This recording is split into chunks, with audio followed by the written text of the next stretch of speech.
From the Opopco Studios in Oklahoma City, this is an OU Update with Ryan Aber. I'm Jenni Carlson. The Sooner men's basketball team continues to play well, but they're doing so without one of their key players, Jalan Hornbeak, injured. What's the prognosis on him? Well, it looks like he's going to be out for 4 to 6 weeks after breaking his foot last week. He had a stress fracture in his foot just before the season, right after they returned from Europe, and that flared back up into a full-blown foot fracture. And that's a big loss for them because he's the backup point guard. He did so much off the bench for them, and this is a team that's depth is really limited anyway. Well, and you talk about the point guard position. That leads to our next couple topics.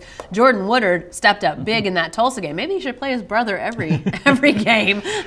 No kidding. Just by far his best game of the season. Didn't turn the ball over, but 3 times in more than 30 minutes. I believe he played 31 minutes in that game. 24 points, 8 assists. Really did a good job of getting in the paint, making things happen, whether it was him taking the ball to the rim or kicking it outside to those guys, and those guys hitting shots. And if Jordan Woodard keeps playing like this, OU's got a chance to make some big-time waves. Well, another guy that we didn't see at point guard in that Tulsa game, but I guess he's an option if they need him, is Tyler Neal? Tyler Neal, really? Yeah, Tyler Neal, 6'7" forward, but he can shoot the ball from outside, can pass the ball effectively enough to play point guard if they have to have him.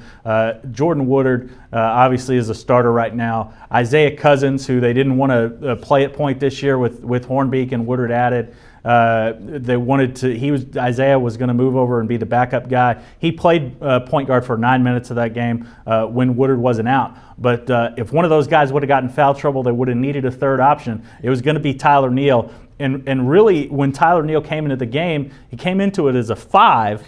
So they thought they were going to use him at point, wound up using him at a 5. But he wound up playing a 2-man game up top with Jordan Woodard and really created some mismatches up there. Interesting that they had that versatility to play with. Well, we'll see if maybe he plays the point guard in these next couple games. Look ahead for us a little on the Sooner schedule. Well, tonight they've got Texas Arlington with a guy that we're pretty familiar with around here, the Oklahoma State transfer, whose name is completely escaping me right now, but Redger Dow, who's just phenomenal scoring-wise this year. He's averaging, I believe, 22 points a game, but shoots a crazy amount of three-pointers. He's putting up, I believe, 11 a game. Wow. So they've got to obviously guard the perimeter really well. And then Saturday night in Houston, Texas A&M in the last game of the Big 12 SEC Challenge should be another tough test here in the last few weeks before conference play. All right, thanks, Ryan.